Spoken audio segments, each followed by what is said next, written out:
Bia Kamsi Zite. Yes, mom. Una da anuza phone. Yes, mom.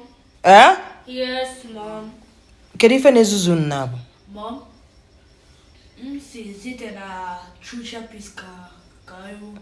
Eh? Zite na true chapis ka ewu. Zite na-achụ chapis. Ọ na-achụ chapis ọsọ.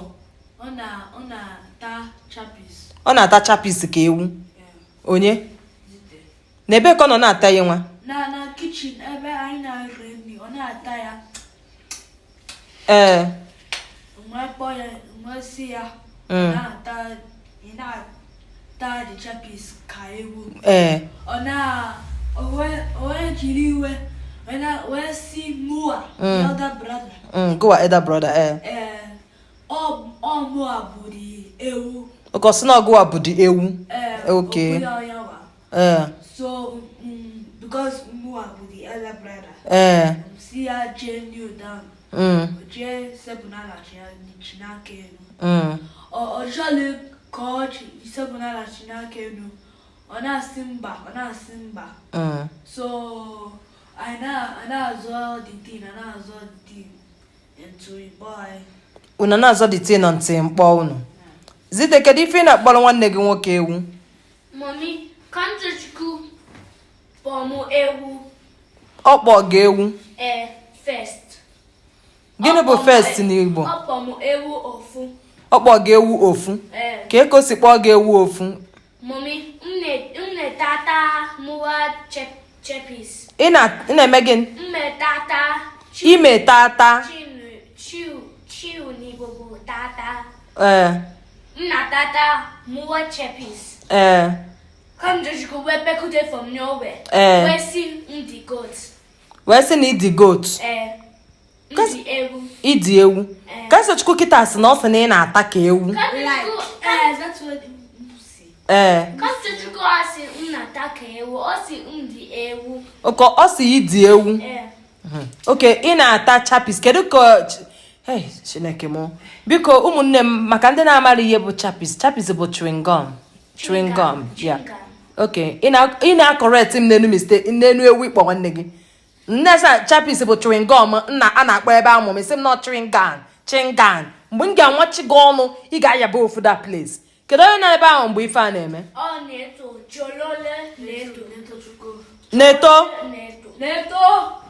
Neto. Bịa ebe a fast. Unu je na-akpụ ibu unu ewu. Kedu ihe m gwara unu maka swelling? You got Malcolm has not swear younger ones. You got no respect more myself. Neto. Yes, mom. Bịa ebe a fast. Mom, this question. Jebe ni je kwuru. Chelu ka nnu ihe. O kwesị show gịnị? How kesa ona chuga. Zite Neto bimite. Neto chukwu. Yes, mom. Ị nọ mgbe Brother Malcolm na Sister Zite na-azọ ewu na ewu asịlọ. Kedu ife mere ebe ahụ?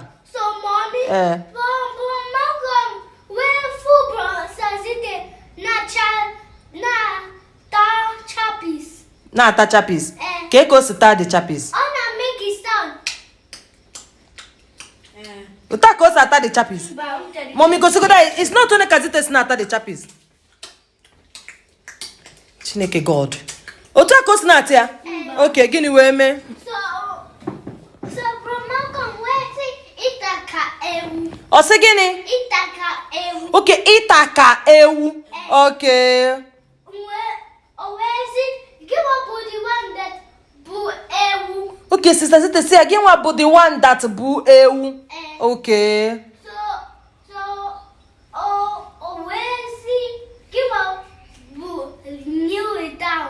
Ọ sị again what bu kneel down. All right.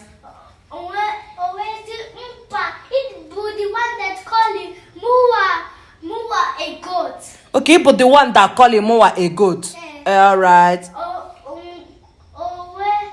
Where see don't care. Okay. O sin don't care. Chim zitere m ọkwa ifuru ya na okwu agbago onwe ya na anwụ. Ka nsi Chukwu sị gị na ị na-ata ka ewu. Maybe ị na-enụrọ ihe okwu ma ọ na-ịghọtala ife okwu isi ya na onye nwa bụ ewu. O wee sị gị sekpụrụ na chinya ka enu na ịkpọ your elder brother ewu. I wee sị ya gịnị maka gịnị ka eji sekpụrụ na chinya ka na ọnya bụ ụzọ kpọọ gị ewu wee kpọkwata ya. ọkwa ifu gị ya ka nsọ chukwu gụwa na onwe gị ọmọs bụ na ị ga-etinye ihe na-ata ka ewu na the statement gịnị kpatakwa na isiri ya chinsitere m taa chapis ahụ ọfụma just cannot hold it that anger of chim na into